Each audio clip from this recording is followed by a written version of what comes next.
Alfa Romeo's fast sports saloon remains one of the most engaging and entertaining cars on sale. To the Alfa Romeo Giulia Quadrifoglio then, launched in 2017, very mildly revised in the spring of 2024, and still among the best sports saloons on sale. Few car makers inspire such unwavering loyalty and enthusiasm from those who purchase their products as Alfa Romeo, and fewer have been so guilty of taking such passion for granted in the recent past. There have been a procession of plain-handling Alfas, continuing to this day, in the form of the latest Tonale crossover. But in among the range, all still lies one of the most entertaining cars launched in the past decade. The Giulia Quadrifoglio, essentially an Alfa Romeo Giulia with everything turned up to 11, is a brilliant handling, fine riding, accelerative, and responsive sports saloon of the best kind. Good enough to compete, perhaps still beat, the BMW M3 and Mercedes-AMG C63. Alfa says the Giulia will be all-electric by 2027, so the Giulia Quadrifoglio might be the high point on which its ICE cars leave us. Design and styling. The Alfa Giulia is certainly a relatively light, advanced and powerful saloon offering the kind of material construction, suspension technology and powertrain sophistication that not only brought the Quadrifoglio into the compact executive super saloon segment in a particularly strong position, but which has allowed it to remain competitive with its German rivals for years thereafter. There's an argument that, given a Mercedes-AMG C63 is no longer V8 powered, the Giulia is more competitive than ever. The car's underbody construction is predominantly steel, with aluminium and composites used in places to save weight. All Giulias have aluminium suspension arms and subframes, cast aluminium suspension towers, aluminium doors and wings, and a carbon fiber driveshaft. Interior 8. There was a time when you would have expected an Alfa Romeo to have an idiosyncratic driving position, partly due to the swap to right-hand drive, and partly due to Alfa not thinking hard enough about such things. No such dramas today. The Giulia seating position is straight and can be near or far and low or high. It has a perfectly sighted steering wheel of brilliant size and girth, and which extends further than that of any rival.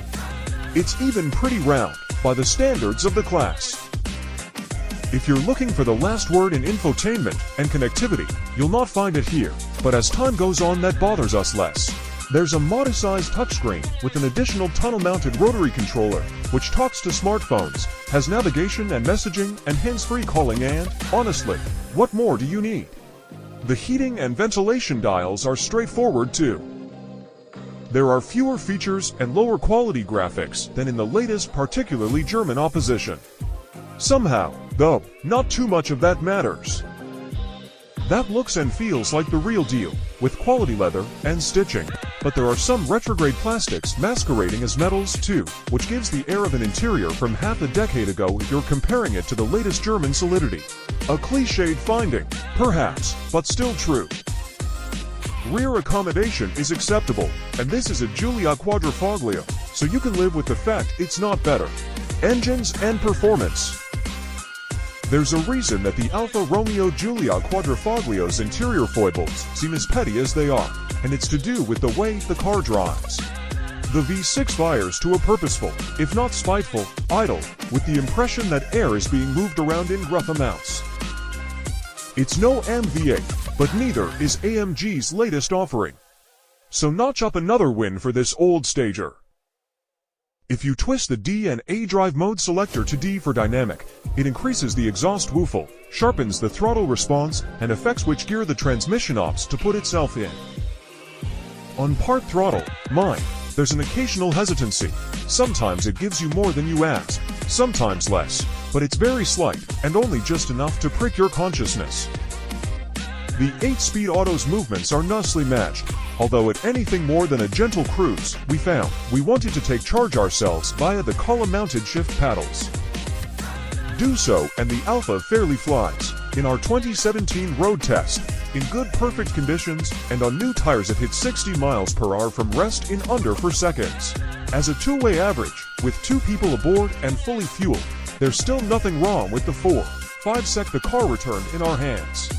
It's unlikely the extra 10 bhp added at the start of 2024 will make much difference. Turbo lag becomes negligible once you have 3,000 revolutions per minute or so wound on, and the V6 runs to a soulful 7,300 revolutions per minute with a noise that's smoother than V8 South and more engaging than BMW's straight 6. Its gearbox operates with greater smoothness than that in most alternatives too. The Giulia mooches through gears with the ease of a tight torque converter auto and is arguably better for it. It also stops well, even on worn P0 courses and in the wet, although brake pedal feel as you come to a halt could be improved. Initial feel is good, as is retardation, on carbon ceramics or otherwise, but often after you stop you have to adjust pedal pressure to prevent the Giulia creeping forwards.